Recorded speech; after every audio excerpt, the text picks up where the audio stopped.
This is Scott Spears, and election 2012 is now in the books. President Obama has won re-election over former governor of Massachusetts, Mitt Romney, by a percentage of 50 to 48%.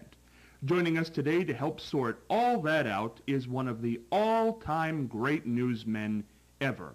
From the Today Show to 2020 to all his great projects over the years, he's a man we like because he's from Ohio, Lima, Ohio. We can't get any better than that. Good friend of this program, excellent broadcaster.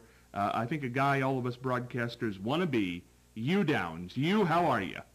I'm fine. Good to hear you. Oh, always good to check in with you. I want to get right to it here. Obama wins re-election. Hugh, what do you make of it? Well, I make it something that it didn't really surprise me because I knew what was going on, and it's strange in politics. It showed really that the public is ahead of its politicians. There's just no doubt about that. And both parties suffer from some division. There's a mild division among Democrats. Many of them think that Obama should have been more forceful, particularly that first debate and so forth, and others who side with him and feel he was doing the exact right thing by not going down and doing the same kind of a battle against Romney that Romney was doing against him. So that's a division, but the profound division, I think, is in the Republican Party, which now finds itself in the Tea Party hijacked it a while back, and people were so afraid of going against those kind of super conservative views that has sullied the whole thing. And you've got Republicans, I think, that are willing to do anything just for the party rather than for the nation. And they are smart, and they do a lot from gerrymandering to election fraud of types to keep people from voting. It didn't work for them this time. The other half, not half, but at least another section of Republicans seem to have a belief that the more off-base they are, the more enthusiastic they are that they're going to win. And I think these people were truly astonished that they lost, in spite of all the indications of the experts and the people who really could find out what's going on. They didn't want fact checkers to interfere with what they wanted to believe, and they were really astonished when they lost. And so none of them apparently liked the one they were stuck with, which is Romney. And Romney was considered by the smart ones sort of an empty suit. But it wasn't Romney's fault. It was the fault of what's happened to the Republican Party. And my hope is they can save themselves, because I believe in a two-party system. And I think there is a responsible Republican outlook, but that's not dominant now. What is the main thing the Republican Party has to do in the next 4 years to save themselves? I think they have to wake up to the fact that if they can make dialogue, if they can embrace the idea that compromise is not a bad thing, and all through history, the only progress that's been made is people are willing to compromise. If they're going to be just really firmly against and stick with that, the party's not going to survive. You spent so many years in the public eye covering elections, news of all kind.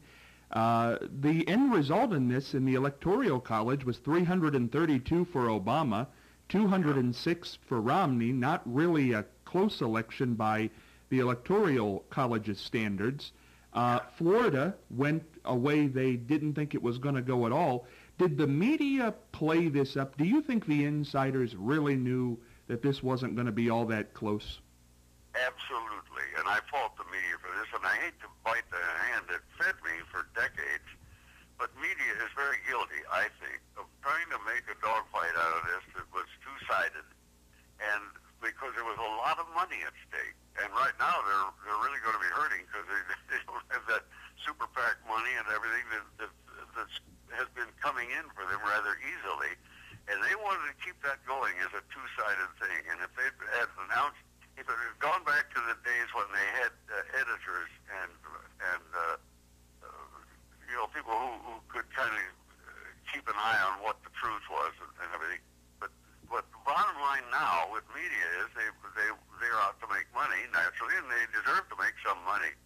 But they'll do anything to keep that dogfight going, which right to the last minute, and they did, and they made it look as though it affected the election because some of the public bought into that and thought it was an even thing. But the general public knew that it wasn't an even fight, that Obama was going to win. There was no doubt about it because he was a statesman, and what they had as an opponent was in the Republican Party was an empty suit. Empty suit. I know you touched on it earlier on. What does that mean with Romney? What happened with him? It means you can't find his core principles, because the only principle he lives by is a desire to be president, and he's been consistent on that. But he's been non-consistent on almost everything else. If he feels that what needs to be said is he takes one view of it, and then he can change it within a month, within an hour, and expect the public to buy it. And for a long time, the public was kind of buying it, and they finally saw what was really happening, and they were willing to stand in line for hours and hours to get their vote in and make sure that such a person didn't become the commander-in-chief and the president of the United States. Hugh, we're not too far away. December 31st, the Bush tax cuts expire. The tax situation for the middle class also expires on that day. The Republican Congress has grouped them together. Obama doesn't have to worry about being reelected anymore. What's the second term for Obama look like? Well, I think it looks like he's a man of action. He not only plans things, he does things. And I think he's not going to be bluffed into going along with something that isn't right for the nation. He'll do all right on that, I think. And of course, there's all the talk about the going over the cliff. I think that when you think of what that tax picture is, and that on your personal income, if you move into a higher tax bracket, you only pay that little bitty tax on the dollars that are higher than the one that if you're paying $100 in taxes, and you move up into the next category, it's just a tiny percentage of the amount more than the threshold. So it's not like you're suddenly going to be draining the wealth out of the wealthy. In a proper democratic republic, you've got a chance, a federal role that keeps things going in a way that allows the rich to become richer and the poor to become richer. And we've had that under certain presidents who were even wealthy, like Roosevelt. So it isn't something to be so afraid of. What to be afraid of is the idea that the cuts that they want would all come out on the back of the lower income people, the workers and so forth.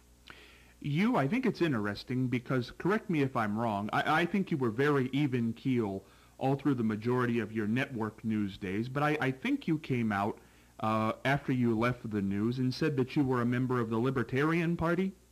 Oh, no, I didn't say I was a member. I said on, what was the program I was a guest on, and I said I thought the problem with America was we only have one party. Half of it's called Republican, the other half's called Democrat. And I said, personally, I think all the good ideas come from the Libertarians. And I bit my tongue as soon as I said that. But yes, I heard from Libertarians who wanted me to run for office. And I never became a Libertarian. I just admired some ideas that they had, which got them away from these standards, the squalid politics of the two parties that we now have. But I think something's going to change before long. Both parties are in enough trouble, and the public's going to lead them to something new. Whether it results in something like the Whigs and the Tories or a third party of some kind, I don't know. But I think it's it's got to change. It isn't working and the public is going to lead it to working. You know, people listening to this interview, I think, would probably say that you tended toward Obama. Is that true, Hugh? Yeah, I did. Okay. I did, more or less from the beginning. And you're right. While I was broadcasting, as people didn't know whether I was a Republican or a Democrat. And back in those days, I didn't know because I never voted party. I went by the individuals that I would vote for. And obviously, for obvious reasons, I didn't voice my tendency to have a more liberal outlook than not. But at the same time, as soon as I was released from that, I'm now not representing a network. I'm not a broadcaster who's obliged to keep personal views out of it, except for commentary. Commentary you can come on and say pretty much what you want, and I did some of that. But now, being freed from that, I don't hesitate to say how I feel about it. You know, one thing you spoke about right at the end of your network news career at ABC, and I believe made a very strong point in an interview with Barbara Walters on your last 2020, had to do with marijuana, which, strangely enough, come Tuesday night, Colorado, Washington, passed the recreational use of marijuana for the first time. What do you make of that, Hugh? Isn't that marvelous? I don't know how we got hung up on that. That's so silly. That in 1935, Harry Anslinger, who came out against hemp, and he's the one that named it marijuana because that gave it a foreign, sinister name, and it wasn't called hemp anymore. And he fed enough cannabis to a dog to kill it, but you could do that by feeding enough salt to anything. And there was a ridiculous thing about marijuana being terribly dangerous. And actually, we don't call alcohol a drug. We always say alcohol and drugs. We don't call alcohol a drug because it's our national drug. But we go after marijuana in a way that the federal attitude toward it is abysmal because they feel, you hear arguments that amuse me. They say that 80% of hard drug users started on marijuana. Well, 100% of hard drug users started on milk. So what does that mean? It's just a silly idea, I think, to keep going after marijuana, which is, and I would rather drive in a car that somebody had smoked a couple of joints than somebody who had finished his second martini and was prepared to drive the car. It just doesn't measure to be against marijuana the way that the federal government now wants to be.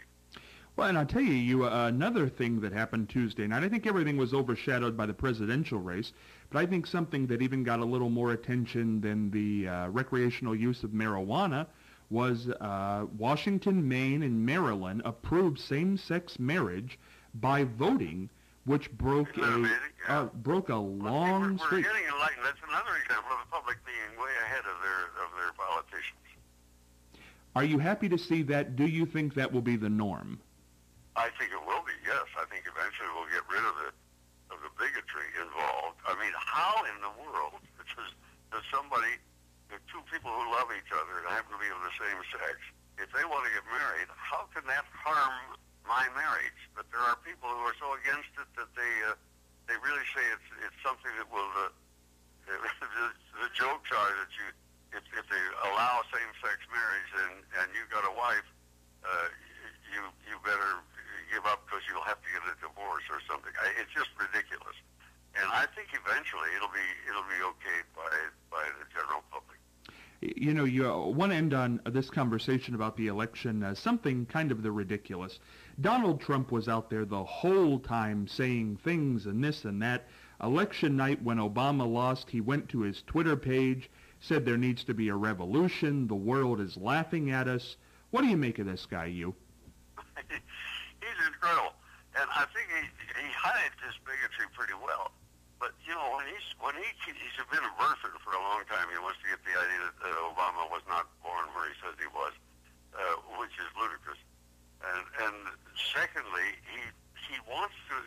examine Obama's college records, as a really prime law student and everything, because Obama's a very smart guy.